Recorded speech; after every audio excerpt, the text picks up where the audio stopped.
எங்களுடைய வீடியோக்களை தயவுசெய்து ஸ்கிப் செய்யாமல் புரியும்படி முழுவதும் கேளுங்கள்.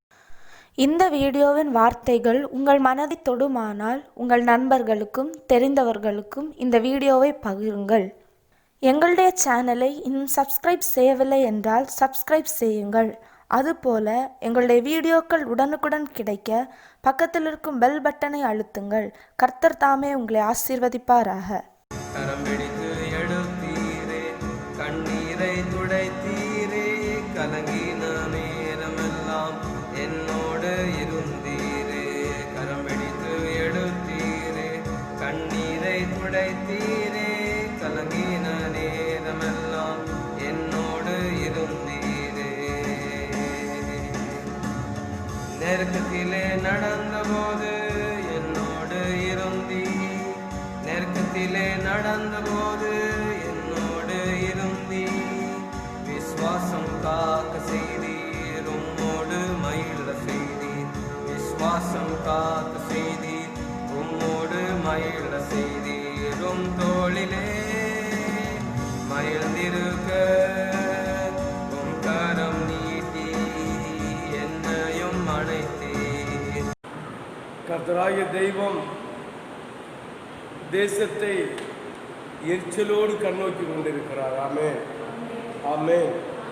கர்த்தராகிய தெய்வம் தேசத்தை எரிச்சலோடு கண்ணோக்கி கொண்டிருக்கிறார். இந்த காலகட்டத்தில் நாம் நம்முடைய ஆத்மாவை அழிவின் பாதையில் இருந்து, பொல்லாப்பின் பாதையில் இருந்து விலக்குவதற்காக அவருடைய பாதத்தை பிடிக்கிறது மட்டுமே வழியே தவிர வேறு வழியே இல்லை. ஆமென், ஆமென்.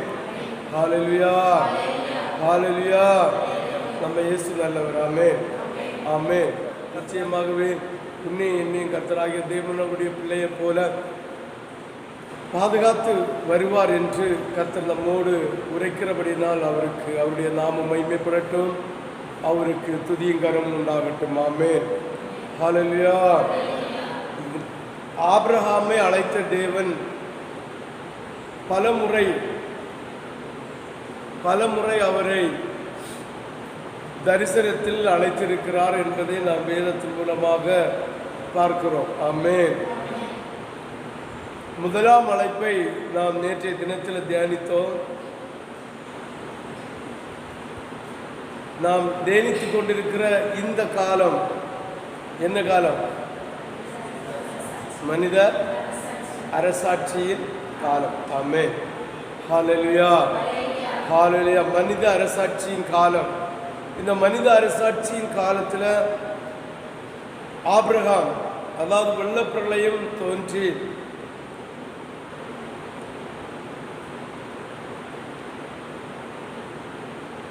292வது வருஷம் கிட்டத்தட்ட ஆபிரகாம் தோன்றினார், பிறந்தார். அந்த ஆபிரகாம் இந்த மனுஷ அரசாட்சியின் காலத்தில் வாழ்ந்து கொண்டிருக்கும் போது கர்த்தராகிய தேவன் அவரை கண்டு அவரை அழைத்து அவருடைய இருதயத்தில் இருந்த சித்தத்தை நிறைவேற்றுவதற்காக ஆபிரகாம் காலத்திற்கு பிறகு இயேசு இன்னார் என்று, தெய்வம் இன்னார் என்று அறிவதற்காக, தெய்வத்தினுடைய அன்பை ஜனங்கள் புரிந்து கொள்வதற்காக அவர் வகுத்த திட்டத்தின் ஒரு பகுதி தான் ஆபிரகாம். இந்த ஆபிரகாமுடைய சந்ததியை தான் கர்த்தராகிய தெய்வம் தன்னுடைய சொந்த சந்ததியாக அவர் வேறு பிரித்து இந்த சந்ததிகளை அடிமைத்தனத்தில் கொண்டு போய் அவருடைய பாவங்களையும் சாபங்களையும் போக்கி அவருடைய அலுவலர்களை கர்த்தராகிய தெய்வம் காது கொடுத்து கேட்டு மோசேயின் மூலமாக இக்கரைக்கு கூட்டிக் கொண்டு வந்தார். ஆமென். அதில் ஆபிரகாமை முதல் அழைப்பை பார்த்தோம். தகப்பனாரோடு அவன் புறப்பட்டான். கர்த்தர் ஆபிரகாமை அழைத்தார். விக்கிரக ஆராதனையில் இருந்து விடுபடாத தகப்பனாரையும் சகோதரனையும் அழைக்கவில்லை, கூட கூட்டிக் கொண்டு போனது நிமித்தம் ஆற்றின் அந்த கரையிலே நிறுத்திவிட்டார். தகப்பனார் அங்கு இறந்தார். தகப்பனார் இறந்து ஒரு சிறு காலம் ஆகும்போது கர்த்தராகிய தேவன் ஆபிரகாமை திரும்பவும் அழைக்கிறார். இரண்டாவது அழைப்பு. ஆமென். தேராகு மரித்த பின் தேராகுன்னு யாரு? ஆபிரகாமுடைய அப்ப ஆபிரகாமுடைய சகோதரர் 2 பேர் யாரு? ஆரானும் நாகும். ஆமென். ஹல்லேலூயா. பாருங்கள், இப்படி ஆபிரகாமுடைய தகப்பனார் இறந்த பின்பு கர்த்தர் 2வது முறையாக அவரை அழைக்கிறார்.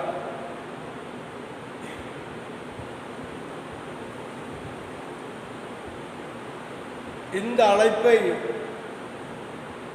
ஆபிரகாமோடு கர்த்தர் செய்த உடன்படிக்கையாகவும், ஆபிரகாமை அழைத்து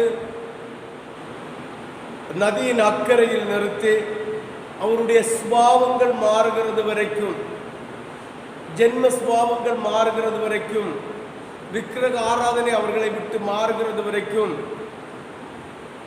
யோவான் எழுதின சுவிசேஷம்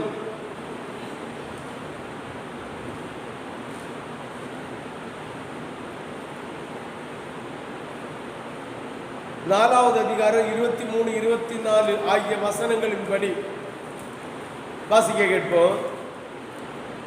உண்மையாக தொழுது கொள்ளுகிறவர்கள் பிதாவை ஆவியோடும் உண்மையோடும் தொழுது கொள்ளக்கூடிய காலம் வரும், அதுதான் தொழுகை என்கிற புதிய ஏற்பாட்டின் உடன்படிக்கையின்படி தேவாதி தேவனை ஆராதிக்கும் போது தேவனை மட்டும் ஆராதிக்க வேண்டும், பிற தெய்வங்களை ஆராதிக்க கூடாது என்கிற பழைய ஏற்பாட்டினுடைய பிரமாணத்தின்படி அவருடைய இருதயங்கள் ஒப்பு கொடுக்கும் வரை, தேவனை நோக்கி கூப்பிடுகிறது வரைக்கும், ஆமென், ஆற்றின் அக்கறையில் இருந்தார். இதுக்கு தடையா இருந்த தகப்பனார் மரணப்படும் வரைக்கும் அவர்களை புடமிட்டு கொண்டிருந்தார். புடமிட்டு முடிந்தது. அவரை அழைத்து உடன்படிக்கையை கொடுக்கிறார். ஆமென். ஆபிரகாமுடைய உடன்படிக்கைகள் 5. ஆபிரகாமோடு 5 இடத்துல தேவன் உடன்படிக்கையை கொடுத்திருக்கிறார். ஆமென். ஹல்லேலூயா. அது இன்று நாம் ஒரு உடன்படிக்கை முடிகிறது வரை தியானிக்கலாம் என்று கர்த்தருக்குள் விசுவாசிக்கிறேன். ஆமென். ஆமென். ஹல்லேலூயா. ஹல்லேலூயா. பாருங்க, தேராகு மரித்த பின் ஆதியாகமம் 12வது அதிகாரம் 1 முதல் 3 வரை வாசிக்க கேட்போம். கர்த்தர் ஆபிரகாமை நோக்கி, நீ உன் தேசத்தையும் உன் இனத்தையும் விட்டு புறப்பட்டு தேசத்துக்கு போ, நான் உன்னை பெரிய ஜாதியாக்கி. ஒரு ஆசீர்வாதம் இருக்கு அதுல பாருங்க. அவர் கொடுத்த கட்டளையில 7 ஆசீர்வாதங்கள் குறிக்கப்பட்டிருக்கிறது. ஆமென். இந்த அவர் ஆபிரகாமோடு செய்த உடன்படிக்கையில 7 ஆசீர்வாதங்கள் அடங்கி இருக்கிறது. கர்த்தராகிய தேவன் நம்மையும் பார்த்து உடன்படிக்கை தருகிறார் என்றால், ஆவியினாலும் ஜலத்தினாலும் மறுபடி பிறக்க வேண்டும், பரிசுத்த ஆவியை பெற வேண்டும், உலகத்தை விட்டு வேறு பிரிந்து தன்னுடைய சரீரத்தை, தன்னுடைய ஆவிய ஆத்மாவை தேவனுடைய சரீரம் ஆவி ஆத்மா போல் பிரதிபலிக்க வேண்டும், மூழ்கி ஞானஸ்தானத்தை பெற வேண்டும், அபிஷேகத்தை பெற வேண்டும், ஆத்ம ஆதாயம் செய்ய வேண்டும், நித்தியத்தை சுதந்திரிக்க வேண்டும் என்கிற இந்த உடன்படிக்கையை கர்த்தராகிய தேவன் நம்மோடு தருகிறார் என்றால், அந்த உடன்படிக்கையோடு ஆசீர்வாதத்தை திரட்சியாக நம்முடைய சிரசில் வைக்கிறது உண்மை. அவர் நிச்சயம் ஆசீர்வதிப்பார். ஆபிரகாமை அழைத்த தேவன் நதியின் அக்கறையில் அவங்களுடைய குடும்ப சுபாவம், ஜென்ம சுபாவம், குடும்ப ஆராதனை, ஜென்ம ஆராதனைகள் உள்ளத்தை விட்டு மாறும் வரைக்கும், தகப்பனார் மரணப்படும் வரைக்கும் அக்கறையில் நிறுத்திவிட்டு கர்த்தராகிய தேவன் திரும்ப ஆபிரகாமை சந்தித்து சொல்லுகிறார், நீ உன் தேசத்தையும் உன் இனத்தையும் உன் தகப்பனுடைய வீட்டையும் விட்டு புறப்பட்டு நான் உனக்கு காண்பிக்கும் தேசத்திற்கு போ, நான் உன்னை பெரிய ஜாதியாக்கி உன்னை ஆசீர்வதித்து உன் பேரை பெருமைப்படுத்துவேன், நீர் ஆசீர்வாதமாய் இருப்பாய். உன்னை ஆசீர்வதிக்கிறவர்களை ஆசீர்வதிப்பேன், உன்னை சபிக்கிறவர்களை சபிப்பேன். பூமியில் உள்ள வம்சங்கள் எல்லாம் உனக்குள் ஆசீர்வதிக்கப்பட்டிருக்கு. எத்தனை ஆசீர்வாதம் இருக்கு? 7 ஆசீர்வாதம் இருக்கு.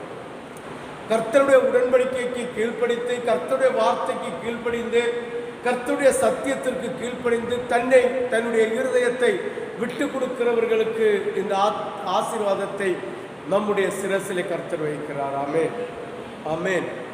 ஹல்லேலூயா, ஹல்லேலூயா, ஹல்லேலூயா. இந்த ஆசீர்வாதம் இல்லை யாருக்கெல்லாம் வேணும்? கையை வைத்து அல்லேலூயா சொல்லுங்களா? நம்ம எல்லாருக்கும் வேணும். ஆமென்.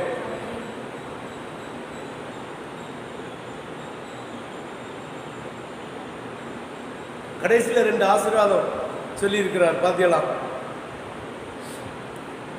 என்ன ஆசீர்வாதம் சொல்லுங்க பாப்போம். உன்னை ஆசீர்வதிக்கிறவர்களை ஆசீர்வதிப்பேன், உன்னை சபிக்கிறவர்களை சபிப்பேன். ஆமென்.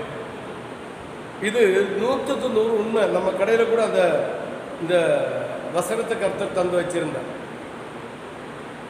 கர்த்தருக்காக வேறு பிரிந்து, கர்த்தருடைய வார்த்தை கீழ்ப்படிந்து, கர்த்தருடைய கட்டளைக்கு கீழ்ப்படிந்து, அவருடைய உடன்படிக்கையை ஏற்று கை கொள்கிற பிள்ளைகளை ஆசீர்வதிக்கிறவர்களை ஆசீர்வதிப்பார், சபிக்கிறவர்களை சபிப்பார். ஆசீர்வதிக்கிறதுன்னா அர்த்தம் என்ன?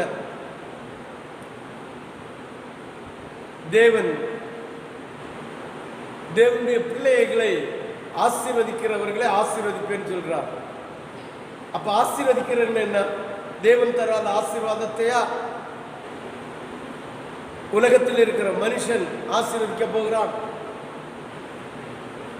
தேவாதி தேவன் ஆசீர்வதிக்கிறவர்கள் ஆசீர்வதிக்கப்படுவதற்கு தடையாயிருக்கிற எந்த கல்லையும் அவர் இடரலடைய செய்வார். ஆமென், ஆமென். எப்படி ஆசீர்வதிக்கிறது?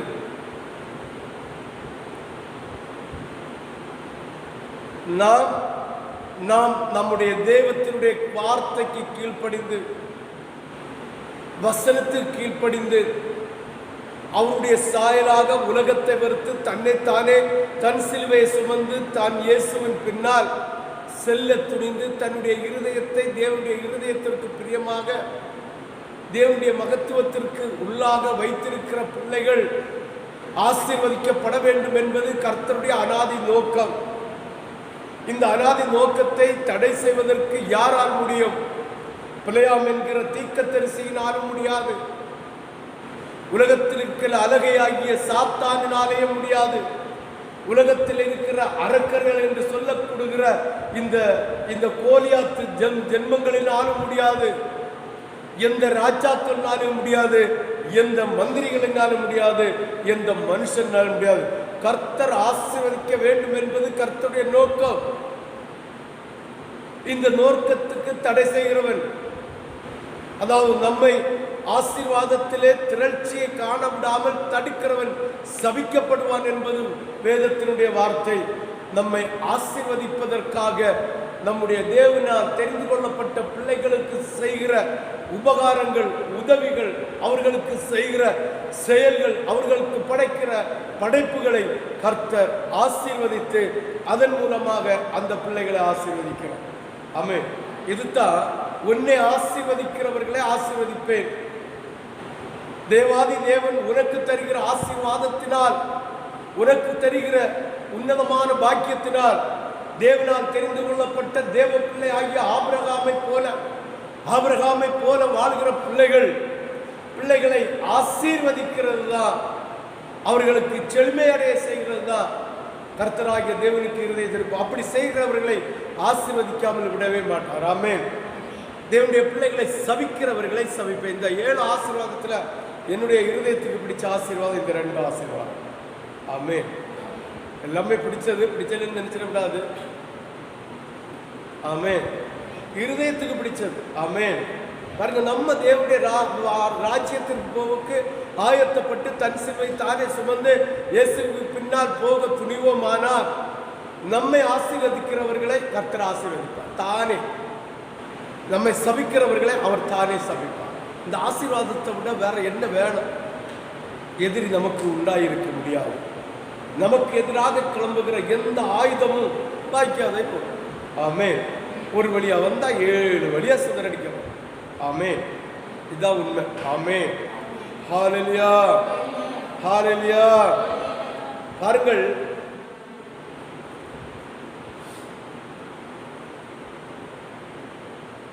இந்த அதிகாரம் ஆதியாகமம் 12வது அதிகாரம், மத்தேயு 12வது அதிகாரம் 45வது வசனம் வரை.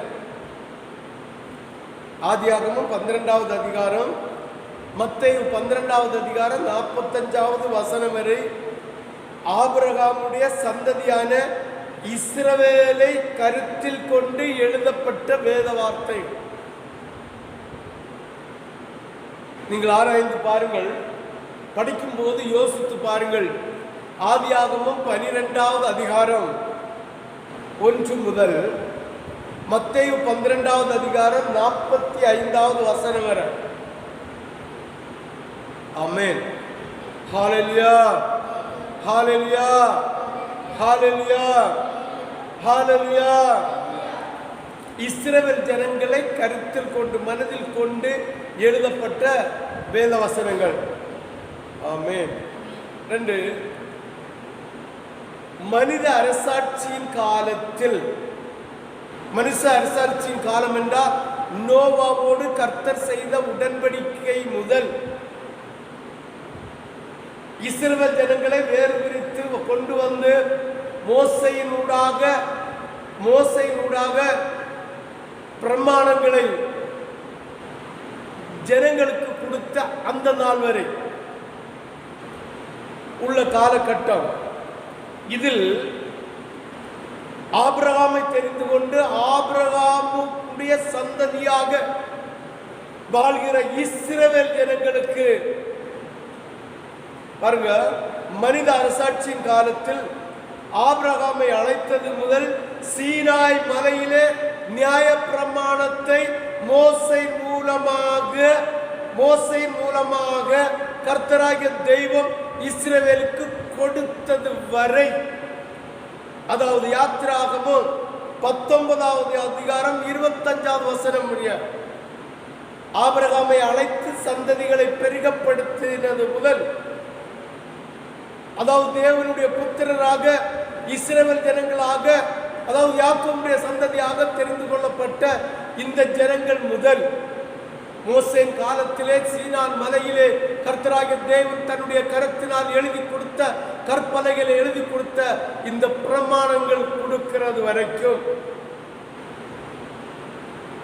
இடைப்பட்ட இஸ்ரவேலுக்கு கொடுத்த வாக்குத்தத்தத்தின் காலம்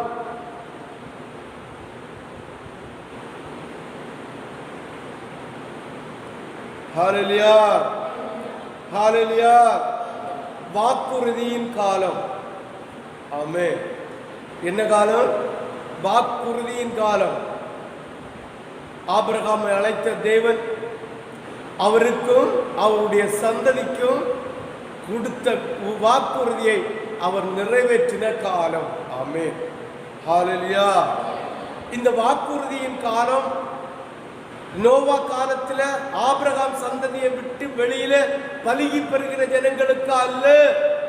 வாக்குறுதியின் காலம் கர்த்தராகிய தெய்வம் தெரிந்து கொண்ட ஆபிரகாமும் ஆபிரகாமுடைய மகன் ஈசாக்கும் யாக்கோபு என்கிற இஸ்ரவேலுடைய 12 கோத்திரத்தின் 12 கோத்திர பிதாக்களின் மூலமாக உருவாக்கப்பட்டு அடிமைதனத்திலே இந்த அடிமைதனத்தின் வீடாகிய எகிப்திலே அவர்கள் வாழ்ந்து கொண்டிருந்த வாழ்க்கையை விட்டு வேறு பிரிந்து வந்த இந்த தேவ ஜனங்களுக்கு, இஸ்ரவேல் ஜனங்களுக்கு கொடுக்கப்பட்ட காலம்தான் வாக்குறுதியின் காலம். ஆமென். அவர் கொடுத்த வாக்குறுதியை அப்படியே நிறைவேற்றினார். ஆமென், ஆமென். ஹalleluya, ஹalleluya, ஹalleluya, ஹalleluya. ஆபிரகாமோடு தேவன் செய்து கொண்ட உடன்படிக்கை, அதுதான் நாம் வாசித்தோம். ஒரு விசை கூட வாசிக்க கேட்போம். ஆதியாகமம் 12வது அதிகாரம் ஆதியாகமம் 12வது அதிகாரம் 1 முதல் 3 வரையும் 7 முதல் 8 வரையும் கர்த்தராகிய தெய்வம் ஆபிரகாமுடைய சந்ததியாகிய இஸ்ரவேல் ஜனங்களுக்கு அவர் கொடுத்த வாக்குறுதி, அவர் கொடுத்த வாக்குத்தத்தம், வாக்குறுதி, அவர் கொடுத்த கட்டளை, அவர் முதல் கட்டளை 5 கட்டளைகளை கொடுத்தார். 5 முறையாக ஆபிரகாமிடம் முதல் கொடுத்த கட்டளை வாசிக்க கேட்போம்.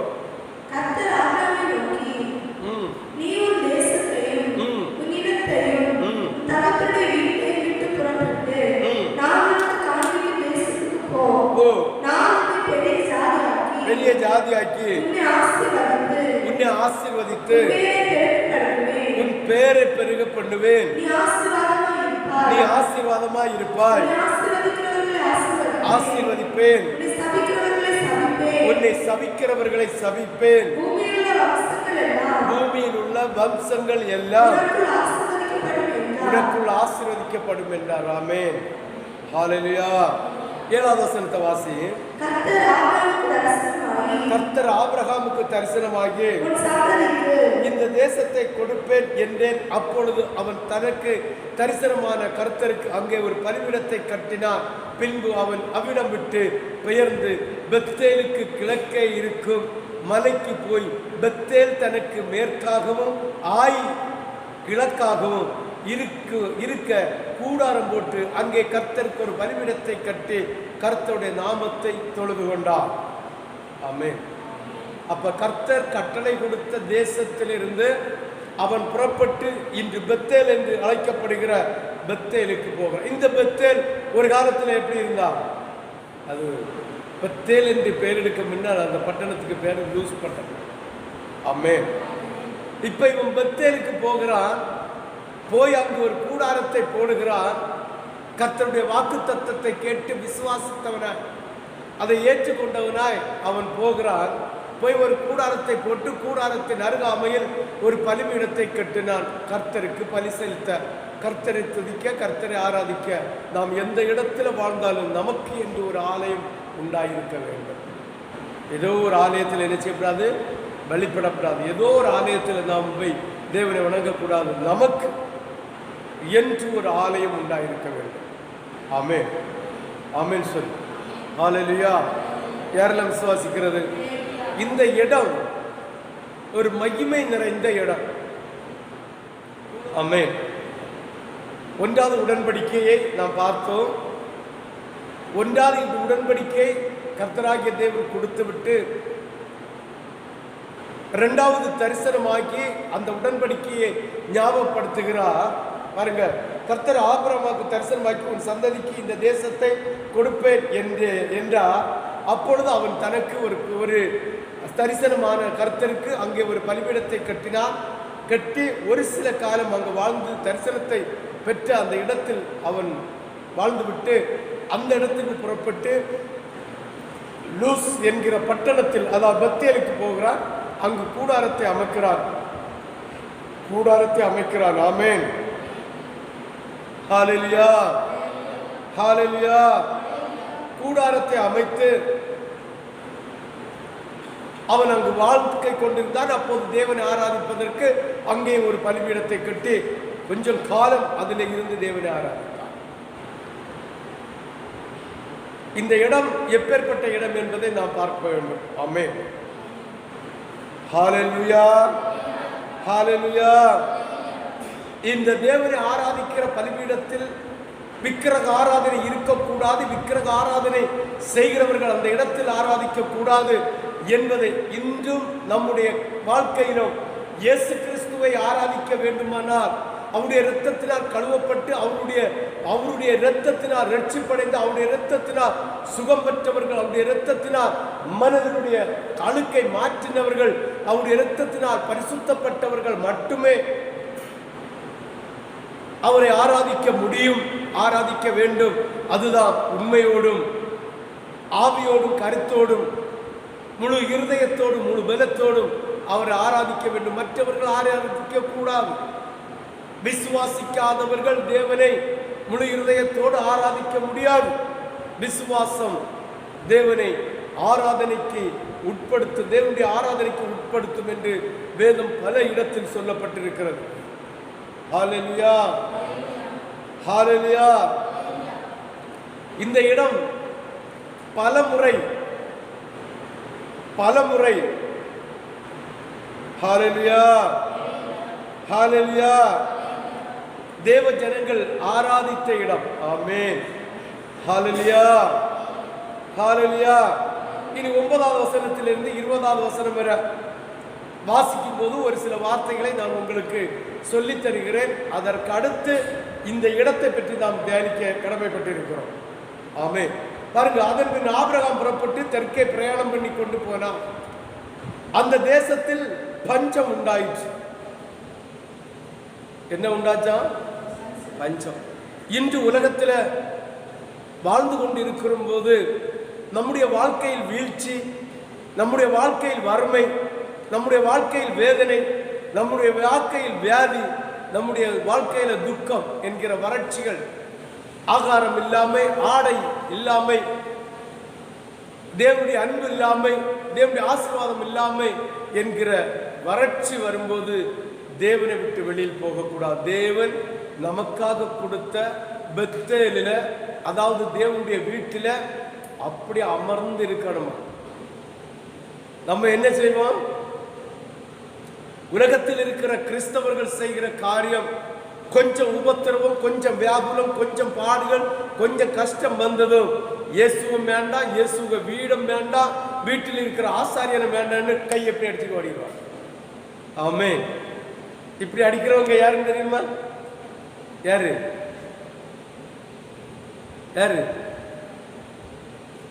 அரவாணி. அப்ப இயேசு வேண்டாம் என்று உதறிவிட்டு, அவர் தந்த மகிமையான பெத்தேலை விட்டு,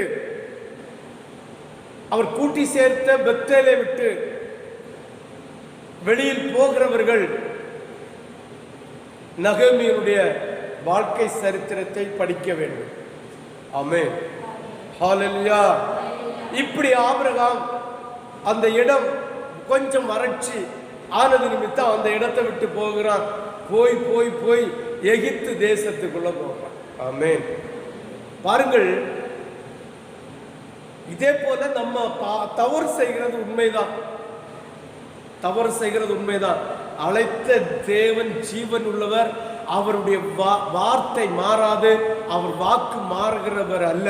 அதனால் நாம் தவறி போனாலும் தண்டனையோடு நம்மை திரும்ப மீட்டெடுத்து அழைத்த அழைப்புக்கு நேரே கொண்டு சேர்க்கிற தேவன் நம்முடைய பரலோக தேவன். ஆமென், ஆமென், ஹல்லேலூயா, ஹல்லேலூயா. அந்த தேசத்தில் பஞ்சம் உண்டாயிற்று. தேசத்தில் பஞ்சம் கொடிதாய் இருந்தபடியினால் ஆபிரகாம் எகிப்து தேசத்திலே தங்கும்படி அவ்விடத்தை விட்டு போனான். அவன் எகிப்துக்கு சமீபமாய் வந்தபோது தன் மனைவி சாராயை பார்த்து, நீ பார்வைக்கு அழகுள்ள ஸ்திரீ என்று அறிவேன். எகிப்தியார் உன்னை காணும் போது இவன் அவனுடைய மனைவி என்று சொல்லி என்னை கொன்று போட்டு உன்னை உயிரோடு வைப்பார்கள். ஆகையால் உன் நிமித்தம் எனக்கு நன்மை உண்டாகும்படிக்கு, உன்னாலே என் உயிர் பிழைக்கும்படிக்கும் நீ உன்னை என் சகோதரி என்று சொல், என் மனைவி என்று சொல்லாதே என்று மனைவிக்கு கட்டளை கொடுத்தார். இதே போல் இருக்கக்கூடாது என்பதை திட்ட தெளிவமாக தேவனுடைய பிள்ளைகள் அறியும்படியாக இந்த ஆபிரகாம் செய்த தவறை இன்று நமக்கு சுட்டி காட்டுகிறார். யார் தவறு செய்தாலும் தேவன் சுட்டி காட்டுகிற தேவன். ஆமென், ஆமென், ஆமென். அது எந்த மனுஷன் ஆனாலும் தவறு செய்தால் சுட்டி காட்டுகிற தேவன். ஆலயத்தில் பிள்ளைகள் தவறு செய்தால் தேவன் அதை சுட்டி காட்டி எல்லாருக்கும் முன்பாகவும் எச்சரிக்கிற தேவன். ஆமென். இதுல ஒரு ரகசியம், இதுல ஒரு தனிமை, இதுல ஒரு ஒதுக்குதல் இருக்கக்கூடாது. ஆமென், ஆமென், ஹல்லேலூயா. இவன் தவறு செய்கிறான். தன்னுடைய மனைவிய நீ மனைவின்னு சொல்லிடாத, சகோதரி என்று சொல்லி அரை போய் சொல்ல வைத்தார். அரை முட்டை களவாண்டாலும் திருடதான், ஒரு முட்டை களவாண்டாலும் திருடதான். ஆமென், ஆமென், ஹல்லேலூயா, ஹல்லேலூயா. இப்படி சொல்லி இருக்கிறார், நான் உன்னுடைய சகோதரி முறைதான், ஆனா இப்போது ஆபிரகாமுடைய மனைவி என்று சொல்லி இருந்தால் ஓகே, உண்மை. இது மனைவி என்று சொல்லிராதே, சகோதரி என்று சொல்லு என்று சொன்னது நிமித்தம் அவன் அரை போய் சொன்னான். அரை போய் சொன்னாலும் போய் தான், முழு போய் சொன்னாலும் போய் தான். இந்த ஆபிரகாமுடைய இருதயத்தில் தோன்றினது போல சாராளை அவனுடைய மனைவி இல்லை என்று அறிந்து கொண்டு போயிட்டார்கள். தூக்கிட்டு போய் அரண்மனையில கொண்டு ராஜாவிட்ட கொண்டு கொடுத்து, ராஜாவை இப்படி ஒரு சௌந்தரியமான ஸ்திரியை நாங்கள் காணவில்லை, நாங்கள் கண்டோம், உமக்கு திருமணத்துக்காக நீர் இவளை திருமணம் செய்வதற்காக நாங்கள் கொண்டு வந்திருக்கிறோம் என்று கொண்டு காட்டினார்கள். அவனும் சந்தோஷப்பட்டான். அப்போது அவனும் விசாரித்தான். அவன் சொல்கிறான், நான் அவனுடைய சகோதரி என்று சொன்னான். அப்பொழுது சகோதரி என்றால் முறைப்படி திருமணம் செய்யலாம் என்று நினைத்து ராஜா முறைப்படி திருமணம் செய்வதற்காக ராஜ வம்சத்து அந்த ஆடைகளையும் ஆகாரத்தையும் கொடுக்க வைத்து, அதாவது ராஜஸ்திரியாக அவள் மாறுவதற்கு ஏற்ற அந்த குணாதிசயங்களை செய்ய தொடங்கினார். ஆமென். நாம் ஒரு இடத்துல போனால் அந்த இடத்துக்கு உகந்ததாக மாற வேண்டுமானால் ஒரு சில காலங்கள் ஆகும். ஏதாவது சிஎஸ்ஐல இருந்து ஆர்சி பெந்தேகோஸ்துக்குள் வந்தால் அந்த அதனுடைய துதியும் மகிமையும் செலுத்தக்கூடிய கொஞ்சம் காலமாகும். வந்த உடனே கையை தட்டு காலை தட்டு முழங்கால் போட்டு சொன்னால் எப்போ இது எங்கே இருக்குன்னு நமக்கு தோணும். அப்போ பழக்கப்படுத்துதல். இப்போ இந்த ஆவிக்குரிய வாழ்க்கை என்ன, பரலோகத்துக்கு போவதற்கு நாம் இந்த உலகத்தில் பக்குவப்படாமல் போனால் தப்பப்பை ஆயிரும். அதனால நம்மை அதனுடைய முறைக்கு காரணமாக நம்மை ஆயத்தப்படுத்துகிறதா இந்த பெந்தேகோஸ்து ஆராதனை என்பதை நாம் புரிந்து கொள்ள வேண்டும். ஆமென். பரலோகத்துக்கு போவதற்கு நம்மை, அதே போல இந்த ராஜாவுக்கு மனைவியாக இவர் சாராளை கொள்வதற்காக ஒரு சில சுத்திகரிப்புகளை செய்ய வேண்டியது இருந்து அதை செய்வதற்காக ஆயத்தப்படுத்தி சுத்திகரிப்பு முடிகிற நாள் வருகிறது. சாராளை ராஜா திருமணம் கொள்ளக்கூடிய அந்த டைம் வருகிறது. இதையெல்லாம் கர்த்தர் பார்த்து கொண்டே இருக்கிறார். ஆமென், ஆமென். நீ தேவனை அறிந்த பிள்ளையா இருந்தால், நீ தேவனை துதிக்கிற பிள்ளையா இருந்தால், ஒரு இக்கட்டு ஒரு பொல்லாப்பு வரும்போது நீ தேவனுடைய பாதத்தில் முழங்கால் போட்டு, தெய்வமே இந்த இக்கட்டு வருகிறது, நான் என்ன செய்ய வேண்டும் என்று தரிசனத்தை பெற்ற பிள்ளைகள், வாக்குத்தத்தத்தை பெற்ற பிள்ளைகள் தேவனோடு முழங்காலிட வேண்டும். நாமும் ஒரு சில இடங்களில் தேவனோடு மண்டியிட்டு கேட்காதது நிமித்தம், மனுஷருடைய வாக்குகளை விசுவாசித்தது நிமித்தம் பாடுகளை அனுபவித்துக் கொண்டிருக்கிறோம். ஆமென், ஆமென். அப்ப தேவனுடைய தரிசனத்தை பெற்ற பிள்ளைகள், வாக்குத்தத்தத்தை பெற்ற பிள்ளைகள், எந்த ஒரு காரியம் ஒரு சூழ்நிலை வந்தாலும் தேவனுடைய பாதத்தில் முழங்கால் போட்டு தேவனோடு மண்டியிட்டு கேட்க வேண்டும். ஆமென். கேட்காத பட்சத்தில் அனுபவிக்க வேண்டியது அனுபவித்த பிறகு தேவன் நம்மை ஒப்பு கொடுக்காமல் நம்மை மீட்டெடுக்கிற நல்ல தேவன். இதை தான் ஆபிரகாமுக்கு செய்தார். ஆமென். வாசியுங்கள் 12வது அதிகாரம்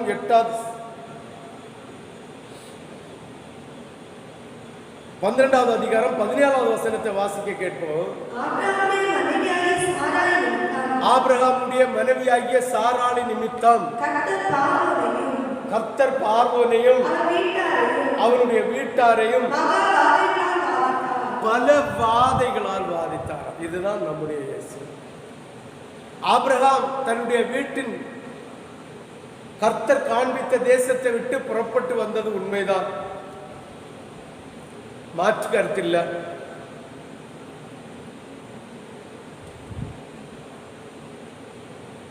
மாற்று கருத்தே இல்லை. ஆனால் ஒரு வழியாய் கர்த்தராகிய தேவன் ஆபிரகாமை உணர்வடைய செய்யும்படியாய் ஆபிரகாமை பரவேசத்தில் விட்டு விட்டார். நினைச்சு பார்த்துருங்க. இப்படி ஒரு சூழ்நிலை ஆபிரகாமுக்கு வந்தபோது அந்த அரண்மனையின் பக்கத்தில் மரத்தில் யாரு பார்த்திருப்பாங்க இல்லையா? காம்பவுண்ட் யாரு எத்தி பார்த்திருப்பான். என் மனைவி என்ன பாடுபடுறா, என்ன செய்யா, என்ன செய்கிறாங்க, என்ன செய்வாங்க, என்ன பண்ணுவாங்க. இவன் அந்த அரண்மனையை சுத்தி சுத்தி பைத்தியக்காரனை போல வந்திருப்பான், குத்து பிடிச்சவனை போல வந்திருப்பானா இல்லையா? அற்ப பயன், தன்னுடைய உயிருக்கு பயந்து மனைவியை உதாசீனப்படுத்தின அற்ப சுபாவம் உள்ளவர். அப்படிப்பட்டவனை தான் கர்த்தர் தேர்ந்தெடுத்திருக்கிறார். ஆமென். ஹalleluya, ஹalleluya. பாருங்க, இந்த காலத்துல தன்னுடைய உயிருக்கு பயந்து மனைவியை விட்டு விட்டு ஓடுகிறவன் உண்மையிலே பொட்ட பயன் சொல்லு. அவன் குடும்பம் நடத்தி மனைவியை பாதுகாக்க கூடியவன் அல்ல, ரெண்டங்கட்டவன் என்று சொல்லு. உண்மைதானே? தன்னுடைய மனைவிக்கு ஒரு இக்கட்டு, தன்னுடைய மகனுக்கு ஒரு போராட்டம் குழப்பம் வந்ததும் விட்டு விட்டு போகிறவன். ஆமென். தன் உயிருக்கு ஆபத்து வருது என்னொன்ன மனைவியும் பிள்ளைகளை விட்டுட்டு ஓடுவானோ, இவனோடையெல்லாம் விட்டுட்டு சுட்டுட்டு கொள்ளணும், விட்டுட்டு சுட்டு கொள்ளணும். ஆமென். தன் உயிருக்கு பயந்து, தனக்கு வருகிற உபத்திரவத்துக்கு பயந்து மனைவியை கேவலமாக விட்டு விட்டு வந்தவன் ஆபிரகாம். ஆனா இந்த ஆபிரகாமுடைய உள்ளம் உணர்வடைவதற்காக இவனுடைய இருதயத்தை கர்த்தர் பிரவேசப்படுத்தி ஐயோ என்று விழிக்கக்கூடிய சூழ்நிலை கொடுக்கிறார். மறுபுறத்தில் அழைத்த ஆபிரகாமுக்கு வருகிற தீங்கு நிமித்தம் அவர் வேதனைப்பட்டு அந்த தீங்கிலிருந்து விடுதலை செய்வதற்காக அவர் வழிவகையை சூடிக்கொண்டிருக்கிறார். இதுதான் நம்முடைய தெய்வம், இதுதான் நம்முடைய தெய்வம். ஆமென் சொல். நம்முடைய தேவன் ஒருபோதும் புடமிடுவார், சோதனைகளை தருவார், கஷ்டங்களை தருவார், துன்பங்களை தருவார். ஒருபோதும் நம்மை கைவிடுகிற தேவன் அல்ல.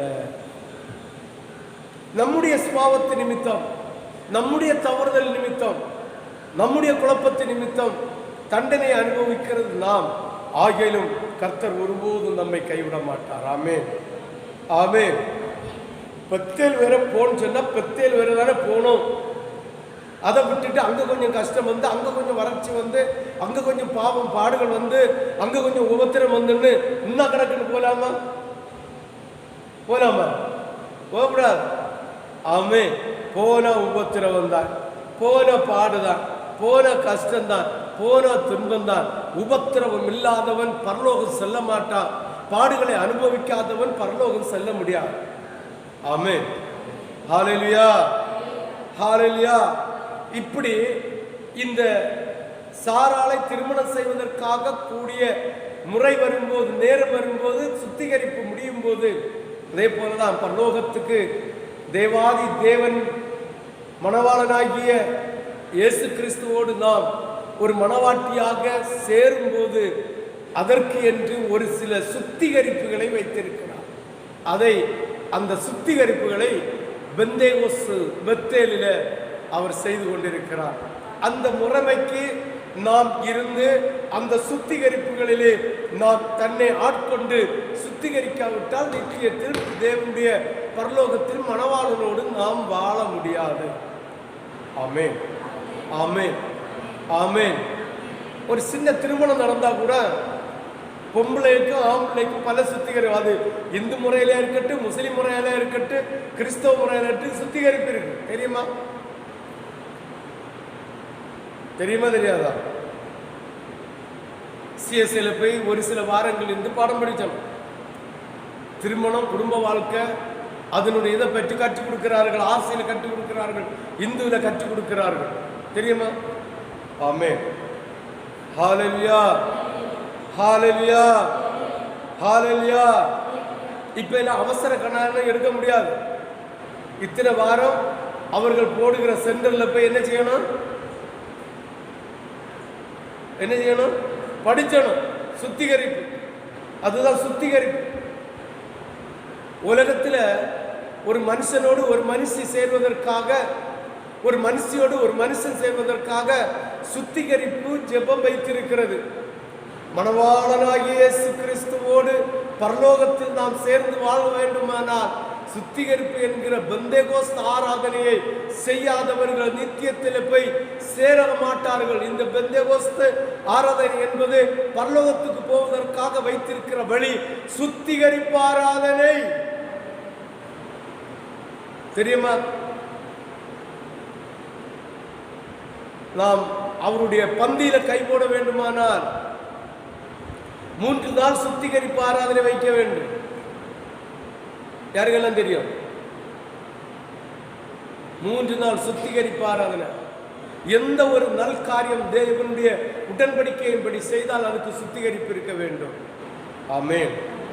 ஒரு சாராளை பிடிச்சு கொண்டு போறான், ஆபிரகாமுடைய சகோதரன் என்று அறிஞ்சவுடனே சகோதரி என்று அறிஞ்சதும் அழகும் சௌந்தரியமாய் இருக்கிறத கண்டு ராஜா திருமணம் பண்ணுவதற்காக அந்த ராஜாவுடைய முறைமைகளை அறிந்து கொள்வதற்காக சாராளுக்கு சுத்திகரிப்பு வைத்திருக்கிறார். இன்னொரு சுத்திகரிப்பு நடந்தது தெரியுமா? இதே மாதிரி பொம்பளை சொல்லுங்களேன், ஞாபகம் வந்தா எஸ்தர் பஸ்தியில் வந்து எஸ்தரை தெரிந்து கொண்டாச்சு, ராணியாக ஏற்றெடுத்தாச்சு. ஏற்றெடுத்து அவளுக்கு ஒரு சில மாதங்கள் சுத்திகரிப்பு நடந்தது. ராஜாவுடைய முறைமைப்படி சுத்திகரிப்பு முடிந்து இவருடைய முறை வரும்போது ராஜா விட்ட போகும்போது ராஜா செங்கோலை நீட்டுகிறார். அவனுடைய கண்களுக்கு எஸ்தர் மகத்துவம் நிறைந்த மகாராணியாக கண்ணுக்கு பட்டால் அவளையே எத்தனையோ ஸ்திரீகள் மத்தியில அவளை மட்டும் தன்னுடைய மனைவியாக ராஜா ராணியாக பட்டத்து ராணியாக தெரிந்து கொண்டார். வேற யாரையும் பட்டத்து ராணியாக தெரிந்து கொள்ளலாம். மற்றதெல்லாம் ஒரு நாள் மனைவி. ஆமென், ஹல்லேலூயா. அப்ப நல்லா புரிந்து வைத்துக் கொள்ள வேண்டும். நமக்கு ஒரு ராஜா மகிமை கிடைக்க வேண்டுமானால் சுத்திகரிப்பு இருக்க வேண்டும். அப்ப பாருங்கள், இந்த சுத்திகரிப்பு போறான். அவளை திருமணம் செய்ய வேண்டிய காலம் வருது. திருமணத்துக்கு எல்லாம் ஆயத்தம் ஆகும்போது அவனுடைய பார்வனுடைய குடும்பத்தில் மகா வாதைகளினால் கர்த்தர் வாதிக்கிறார். உணர்வு வரும்போது ஆமென். சொப்பனத்தில் போய் செல்றாரு, என்னுடைய தீர்க்கதரிசியுடைய மனைவியை நீ விவாகம் பண்ணுவாயோ என்று. அப்பொழுது பாகாலை வழிபட்டு கொண்டிருக்கிற, அந்நிய தெய்வத்தை வழிபட்டு கொண்டிருக்கிற இந்த எகிப்தின் ராஜாவாகிய பார்வோன் தேவனுடைய பாதத்தில் சரணடைகிறார். இன்றும் பூசாரிகளுக்கு ராஜாக்களுக்கு தெரியும் ஜீவனுள்ள தேவன் நம்முடைய கர்த்தராகிய இயேசு கிறிஸ்து என்று தெரியும். ஆமென். பவர்ஃபுல் தெய்வம் நம்முடைய ஜீசஸ் என்று தெரியும். ஆனாலும் அவருடைய இருதயம் உலக மேட்டின்மைக்காக, உலக ஆசீர்வாதத்திற்காக, உலக அரசாட்சிகளுக்காக, உலகத்தினுடைய வருமானத்துக்காக அந்த சத்தியத்தை அவர்கள் இருதயத்துக்குள்ளே புதைத்து வைத்து விடுவார்கள். ஆமென், ஹல்லேலூயா, ஹல்லேலூயா. யாருக்கெல்லாம் புரியுது? இப்போது சொப்பனத்தில் தெளிவுபட்டதும் ஆண்டவரே என்று முகம் குப்புற விழுந்து, இது எனக்கு தெரியாத ஆண்டவரே, நான் முறைமையின்படி பாவம் இல்லாதபடி அவளை திருமணம் செய்ய வேண்டுதான் நினைத்தேன், இன்னொருவனின் மகனிவி என்று தெரியவில்லை என்று தேவனிடம் மண்டியிட்டான். அவளை விடுதலை செய்து ஆபிரகாமோடு அனுப்பி வைத்தான். ஆபிரகாமுக்கு பொன்னும் வெள்ளிகளும் கழுதைகளும் பொன் கழுதைகளும் குதிரைகளும் கொடுத்து ஆடலும் பாடலுமாக அவங்களை அனுப்பி வைக்கிறார். பாருங்க, ஆபிரகாம் செய்த தவறு அவனுடைய இருதயம் வேதனைப்பட்டு துன்பப்பட்டு மரணத்துக்கு ஏதுவான வியாகுலப்பட்டு ஐயோ என்று கூக்கரில் போட்டார். அது ஒரு பக்கம். ஆனாலும் அந்த செய்த தவறை மன்னித்து அந்த அழைத்த தெய்வம் உண்மை உள்ளவரா ஆனதினால் அழைத்த மனுஷனை மகிமைப்படுத்தினார். நம்ம சபையில் தான் ஆமென் சொல்லி மகிமைப்படுத்தியே தீரும். ஆமென், ஹல்லேலூயா, ஹல்லேலூயா, ஹல்லேலூயா, ஹல்லேலூயா. நம்ம இயேசு நல்லவர். ஆமென், ஆமென், ஆமென், ஆமென், ஹல்லேலூயா, ஹல்லேலூயா, ஹல்லேலூயா. நம்ம இயேசு இரக்கமுள்ளவர். ஆமென், ஆமென், ஆமென். இப்ப அவர் திரும்பி அனுப்புகிறார். எங்க இருந்து?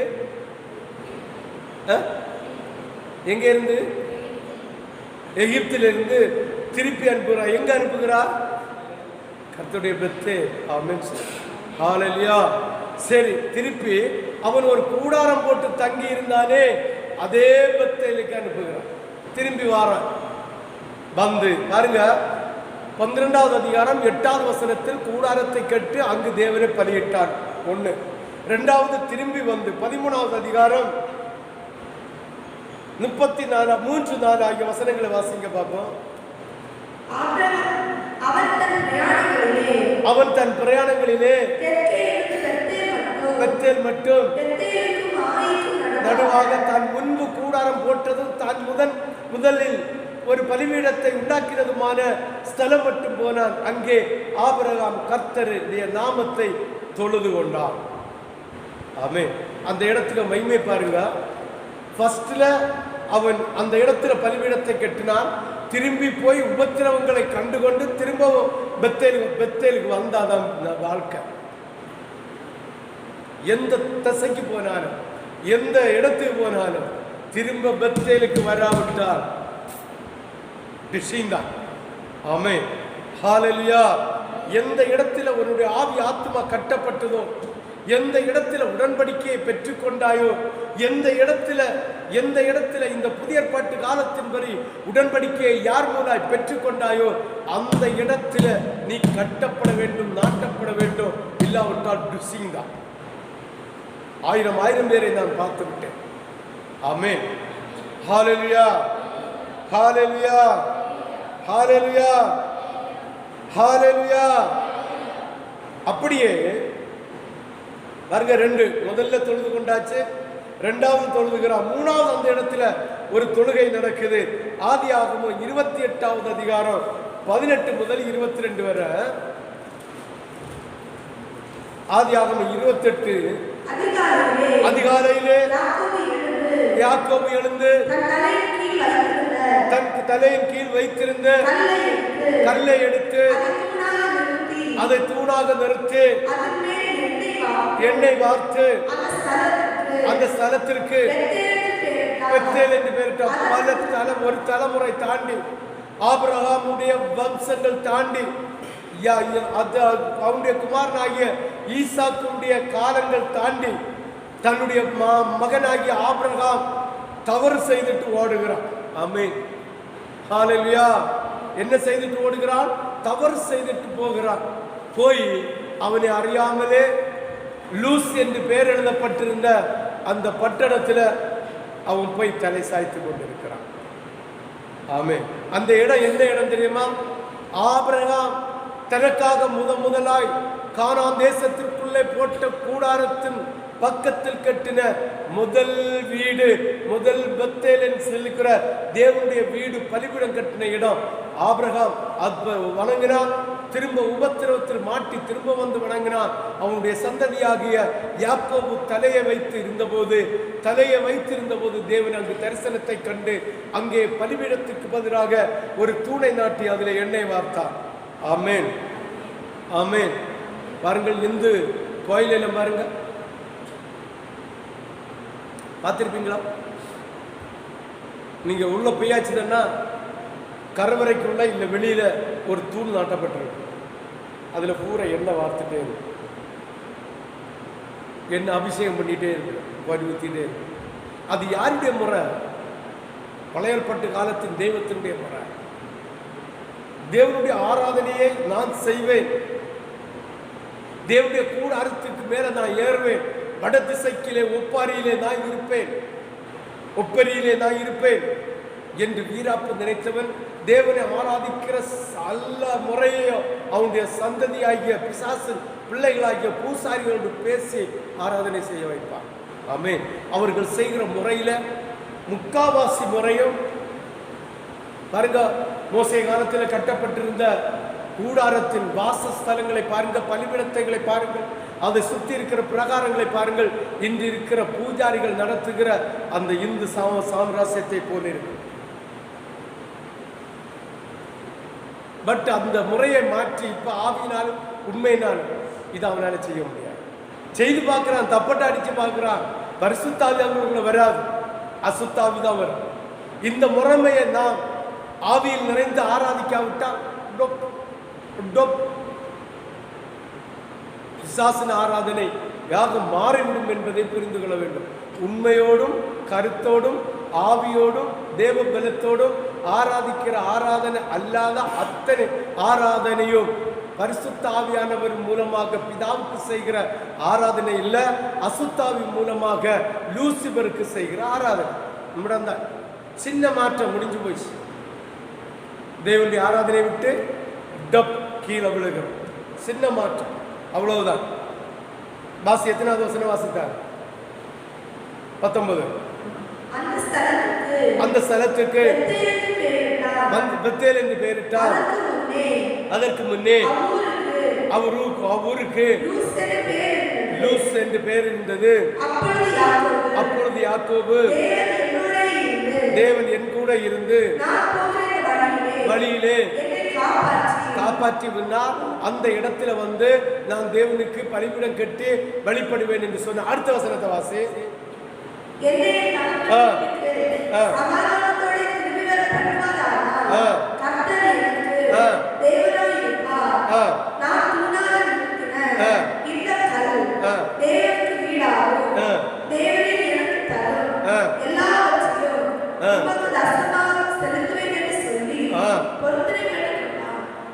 எல்லாவற்றிலும் இதை விவரிக்க போனா பாஸ்டர் உபதேசம் வித்தியாசமா போயிடும்.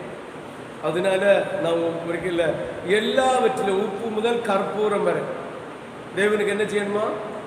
தசம பாகம் செலுத்தணும். ஆமே, செலுத்துவேன் என்று அவன் பொருத்தனை பண்ணினான். அதனால ரெட்டிப்பு ஆசீர்வாதத்தை பெற்றான். 1000 ரூபா வந்தா 100 ரூபா ஈஸியா காணிக்க வச்சிருக்கணும். தசம பாகம் 10,000 ரூபா வந்தா 1000 ரூபா ஈஸியா வச்சிருக்கணும். பல லட்சங்கள் வந்து பல லட்சங்களை காணிக்க கொடுக்கணும் என்று சொல்லும் போது இதெல்லாம் அவருக்கு தேவையா? எப்படி இதெல்லாம் அவருக்கு தேவையா என்று ஒரு சிலதை ஒழிச்சு வைப்பாங்க. யார போல? அனனியா சப்பரியா போல. அது அவங்களுக்கு அவங்களை வெட்டுகிற ஆப்பு, வைக்கிற ஆப்பு. கர்த்தரிடத்துல போய் சொல்லக்கூடாது. ஆமென், ஆமென் சொல்லு. கர்த்தருக்குன்னு நம்ம பொருத்தனை பண்ணுகிறது, கர்த்தருக்குன்னு செய்ய வேண்டியதை செய்யணும். இந்த அந்த யாக்கோபு சொல்லுகிறான், நான் போயிட்டு திரும்பி வரும்போது எனக்கு உண்டாகிறதில் அத்தனையிலும் தசம பாகத்தை கொடுப்பேன். அது மட்டுமில்லை, இந்த இடத்துல ஒரு பலிபீடத்தை கட்டி உம்மை ஆராதிப்பேன் என்று சொன்னார். ஆமென், ஹல்லேலூயா, ஹல்லேலூயா. அப்போ பாருங்க, ஆபிரகாம் போகும்போதும் அந்த இடத்துல வழிபடுகிறான். ஆபிரகாம் வந்தபோது வழிபட்டான், திரும்பி வந்தபோது வழிபட்டான். யாக்கோபு போகும்போது வழிபட்டான், திரும்பி வரும்போது. வாசி 35வது அதிகாரம் 1 முதல் 7 வரை. தேவன் யாக்கோபை நோக்கி, நீ எழும்பி பெத்தேலுக்கு போய் அங்கே குடியிருந்து நீ உன் சகோதரனாகிய விலகி ஓடி போகிற போது தரிசனமான தேவனுக்கு அங்கே ஒரு பலிபீடத்தை உண்டாக்கி என்றார். ஆமென், ஆமென். வாசி, அப்படியே வாசி, வாசி. அப்பொழுது யாக்கோபு தன் வீட்டாரையும் தன்னுடன் கூட இருந்த மற்ற அனைவரையும் நோக்கி, உங்களிடத்தில் இருக்கிற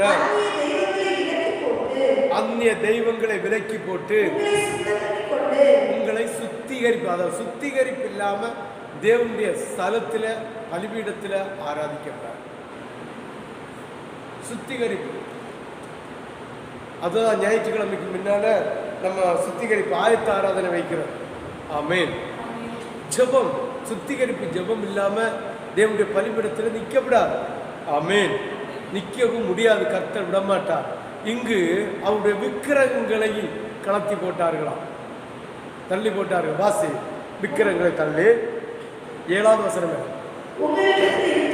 இருக்கிற அந்நிய தெய்வங்களை விலக்கி போட்டு உங்களை சுத்தப்படுத்தி கொண்டு உங்கள் வஸ்திரங்களை, வஸ்திரம்னா அழுக்கு பிடிச்ச வஸ்திரங்களை, இரட்சிப்பின் வஸ்திரத்தை பெறுங்கள். அப்ப இந்த பலிபீடத்தில் ஆராதிப்பதற்கு கர்த்தர் சொன்ன நாள்ல இருந்து இவ்வளவு நாள் அவை அந்த சுத்திகரிப்பை செஞ்சிருப்பாங்க. வஸ்திரத்தை மாற்ற, அதாவது பழைய அழுக்கு பிடிச்ச வஸ்திரத்தை புதுப்பிக்க வேண்டும், இரட்சிப்பின் வஸ்திரத்தை பெற வேண்டும். அல்லாவிட்டா எல்லாருக்கும் புதிய வஸ்திரத்தை, நம்ம உலக பிரகாரம் பார்த்தா கூட எல்லாருக்கும் புதிய வஸ்திரத்தை எடுத்து தச்சு உடுத்து வரணும்னா எப்படி 1 மாசம் ஆகிருக்காதா குறைஞ்சது. அப்ப இந்த சுத்திகரிப்பு வைக்க வேண்டுமானால் வஸ்திரம் சுத்தப்பட வேண்டும், அதான் இரட்சிப்பின் வஸ்திரம் சுத்தப்பட வேண்டும், நம்முடைய ஆவி ஆத்மா சுத்தப்பட வேண்டும். இங்குதான் பந்தியில, பலிபீடத்தில, பந்தியில கை போட முடியும். ஆமென், ஆமென், ஆமென். ஹல்லேலூயா, ஹல்லேலூயா, ஹல்லேலூயா. நம்ம இயேசு நல்லவர். ஆமென் சொல்லலாமே. ஆமென் சொல்லலாமே. வாசி. எத்தனாவது வசனம்? 3வது வசனத்தை வாசி. நாம் எழுந்து ஒத்தேலுக்கு போவோம் வாருங்கள். எனக்கு ஆபத்து நேரிட்ட நாளில்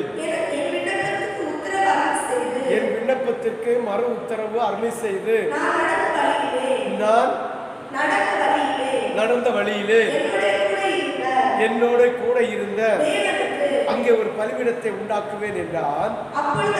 அவர்கள் தங்கள் கையில் இருந்த எல்லா அந்நிய தெய்வங்களையும் தங்கள் காதாணிகளையும் என்ன செய்யணுமா? காதாணிகளை என்ன செஞ்சாங்களா? யாக்கோபு கையில கொடுத்தாங்களா? களத்தி. யாக்கோபு அதை வித்து வயல் வேண்டியிருப்பான், அப்படிதானே? அவங்க கொண்டு அந்த அதில் உள்ள ஒரு திரும்ப கூட எடுக்காம நினைச்சு போட்டாங்க. ஒழிச்சு கொண்டு கருவாலி மரத்துக்கு எவ்வளோ மூட்டில் கொண்டு போட்டு புதிச்சு வச்சுட்டாங்க. காதாணி என்னதுக்கு அர்த்தம்? விக்கிரகத்துக்கு அர்த்தம். ஆமென். ஹல்லேலூயா. இது ஒரு இடத்துல ஒரு குறிப்பு எழுதியிருந்து வசனம், காதாணிகள் ஒரு இச்சிக்கிற ஆவியுடைய அணிகலன்கள். சரி, கர்த்தர் அது உண்மையா? அது அப்படிதான். காதாணிகளையும் கையில் இருந்த விக்கிரகத்தையும் யார்கிட்ட கொடுத்தாங்க? யாக்கோபிட்ட கொடுத்து யாக்கோபு என்ன வாசி. 4வது. அப்பொழுது அவர்கள் தங்கள் கையில் இருந்த எல்லா அந்நிய தெய்வங்களையும் தங்கள் காதாணிகளையும் யாக்கோபிடத்தில் கொடுத்தார்கள். யாக்கோபு அவைகளை சீகே ஊர் அருகே, அந்த ஊருக்கு எல்லையில கொண்டு போயிட்டாங்க. இது இருந்தாலே உபத்திரம். வீட்டில் கலத்தி வச்சதாக இருந்தாலே உபத்திரம். ஆமென் சார். இருக்கக்கூடாது. உனக்கு காது 2 கழுத்து 2 கை 2 களத்துல ஒன்னே இருக்கக்கூடாது. ஆனால் வீட்டில் தங்க கட்டிகள் இருக்கிறான், சுவர்ணங்கள் இருக்கிறான். உன் கையில காதுல கழுத்தினதை கொண்டு ஒன்னில் வித்துறனா இல்லைங்க, என்ன செய்யணும்? எங்கேயாவது இரும்பு வெட்டியில கொண்டு வச்சிருங்க, கர்வாலி முள்ள கொண்டு வச்சிருங்க. ஹல்லேலூயா, ஹல்லேலூயா. அப்ப விக்கிரகத்துக்கு ஒத்த இந்த நகை நீ கலத்தியது மட்டும் இல்லை, உன் வீட்டில் இருக்கக்கூடாது. ஆமென். தங்க கட்டி வச்சுக்க. உன் வெள்ளிக்கும் பொண்ணுக்கும் ஆபிரகாம் எப்படி வச்சாரு? சீமானா வைத்தார். ஆமென். எப்படி வச்சாரு? சீமானா வைத்தார். வெள்ளி நம்ம வீட்டில் இருக்கணும், வெள்ளி கட்டி இருக்கணும், வெள்ளி பாத்திரங்க இருக்கணும், தங்க தாம்பாளம் இருக்கணும். நம்முடைய சரீரத்தில் போடுகிற ஆபரணங்கள் வழியா, ஆபரணங்கள் வடிவத்தில் நம்ம வீட்டில் இருக்கக்கூடாது. ஆமென். யாருக்கெல்லாம் புரியுது? என்கிட்ட கேட்டா சொல்லுவேன், வீட வச்சிருங்க, பிரச்சனை இல்லை, போடாம இருங்கன்னு மட்டும் சொல்லி விட்டுருவேன். இதுதான் உண்மை. ஆமென். ஹல்லேலூயா. நம்ம அணிகலன்கள் நம்ம வீட்டில் இருக்கக்கூடாது. ஆமென். அது விக்கிரக ஆராதனைக்கு ஒத்த பாவம். விக்கிரக ஆராதனைக்கு ஒத்த பாவம். நான் கேட்ட சொல்லுவேன், கழுத்துல காதில் போடல, ஒரு சொத்தா வச்சிருங்க. வச்சிருங்கன்னா அதை உருக்கி என்ன செய்யணும்? பிஸ்கட்டா, காயின்ஸா, கட்டியா, இல்லைங்க பொட்டியா வச்சு வீழ வச்சுக்க. ஆபரணங்களாய் தன்னுடைய வீட்டிலே இருக்கக்கூடாது. Amen sir. ஹல்லேலூயா. இப்படி யாக்கோபிட்ட கொடுத்ததும் அந்த ஊருக்கு எல்லையில கொண்டு போய் யாருக்கும் தெரியாத இடத்துல கொண்டு புதைச்சி வச்சு போட்டாங்க. ஆமென், ஆமென், ஹல்லேலூயா. அடுத்த 5வது வசனத்தை வாசிப்போம். பின்பு பிரயாணம் புறப்பட்டார்கள். அவர்கள் சுற்றிலும் இருந்த பட்டணத்தாருக்கு தேவனாலே பயங்கரம் உண்டானதினால் அவர்கள் யாக்கோபின் குமாரரை பின்தொடர்ந்திருந்தார்கள். பாருங்க, இவன் பலிபீடம் செய்ய தாமதிச்சா, வந்ததும் நான் முதல்ல பலிபீடத்தை கட்டினேன்னு சொன்னான். ஆனால் இவனுக்கு கூடாரம் போட்டாச்சு, இவனுக்கு வீடு போட்டாச்சு. ஆனாலும் தேவனுக்கு வீடு கெட்டல. அவனுடைய பொருத்தனை இவன் தாமதப்படுத்த கர்த்தர் வாதிக்கிறார். அந்த தேசத்தாருக்கு வந்த உபத்திரவத்தினால் யாக்கோபு பின்னால போகணும். எல்லாரும் இப்படி நகையெல்லாம் கலத்தி அந்நிய தெய்வங்களை எல்லாம் அவன்கிட்ட கொடுத்து எல்லாத்தையும் கர்வாலி மூடில் வச்சுட்டு அவனுடைய வீட்டார் மட்டும் இல்லை, அந்த தேசத்தார் அத்தனை பேரும் யாக்கோபோடு புறப்பட்டார்கள். பாருங்க, பிரயாணம் புறப்பட்டார்கள். அவர்களை சுற்றி இந்த பட்டணத்தாருக்கு தேவனால் பயங்கரம் உண்டானதினால் அவர்கள் யாக்கோபின் குமாரரை பின்தொடர்ந்திருந்தார்கள். யாக்கோபும் அவர்களோடு கூட இருந்த எல்லா ஜனங்களும் கானான் தேசத்தில் உள்ள பெத்தேல் என்னும் லூசுக்கு வந்தார்கள். அங்கே அவன் ஒரு பலிபீடத்தை கட்டி தன் சகோதரனுடைய முகத்துக்கு தப்பி ஓடின போது அங்கே தனக்கு தேவன் தரிசனமானபடினால் அந்த ஸ்தலத்திற்கு ஏல் பெத்தேல் என்று பெயரிட்டார். பாருங்க, அந்த இடத்துக்கு புனித ஸ்தலத்தை பாருங்க. தேவன் காட்டி கொடுத்து ஒரு ஆலயத்தை கட்டி இருக்கிறார்கள் என்றால் அந்த இடம் தேவனால் அங்கீகரிக்கப்பட்ட இடம். இதே லூசா இருந்த இடம் பெத்தேலா இருந்து வீடு கட்டப்பட்ட இடத்துல விக்கிரக ஆராதனை 2வது நடந்தது. அதுக்குள்ள எல்லாம் போக்கு நமக்கு நேரம் இல்லை. 1 ராஜாக்கள் 2 ராஜாக்கள் புஸ்தகத்தில எல்லாம் நம்ம படிக்கும் போது அங்கு செப்பினிடப்பட்டு பாகாலை வழிபட்டு கொண்டிருந்த பலிபீடங்கள் அத்தனை அந்த இடம் இந்த தேவனை பலிபிட்ட இடம். ஆமென். பாருங்கள், அடுத்தது 1 சாமுவேல் 10வது அதிகாரம் 3வது வசனம்.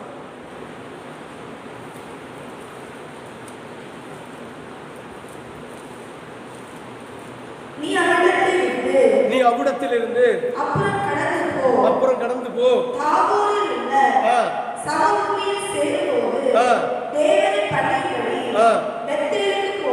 பாருங்க, சவுலிட்ட சாமுவேல் சொல்லி விடுறான். ஆமென். பெத்தேலில வழிபடுவதற்கு ஆட்கள் வருவாங்க. அப்ப இந்த பெத்தேல் சொல்ற இடம் தேவனுடைய ஆலயம் கட்டுகிற இடம். அந்த ஆலயம் தலைமுறையா தேவனை ஆராதிக்கிற ஆலயமா இருக்க வேண்டும். இது முடிஞ்சு கொஞ்சம் வருஷங்கள் ராஜாக்கள் புஸ்தகத்தில் வருவீர்கள் என்றால் நமக்கு சொல்ல நேரம் இல்லை, முடிச்சிரியே வருவீர்கள் என்றால் அந்த இடத்துல பாகாலை வழிபட்டு புறவு எலியா போய் பால என்று சொல்லி பாகாலுடைய பலிபீடத்தை இவன் செப்பனிட்டு கர்த்தருக்கு பரிசளித்து அது தேவனுடைய பிள்ளைகள் ஆராதிக்கிற பலிபீடமாக மாற்றினார். ஆமென், ஆமென். அப்போ பெத்தேல் என்றால் சும்மா இல்லை, தேவனுடைய வீடு என்றால் சும்மா இல்லை, தேவன் வாசம் செய்கிற இடம். அந்த வீட்டில் இருந்து ஆராதித்து அந்த வீட்டில் இருந்து மகிமைப்படுத்தி தேவனை கனப்படுத்த வேண்டும்.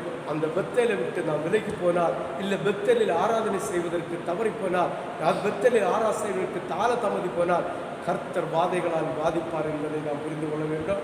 இதன் பிரகாரம் கர்த்தர் ஆபிரகாமோடு செய்த முதல் உடன்படிக்கை நிறைவு பெற்றது.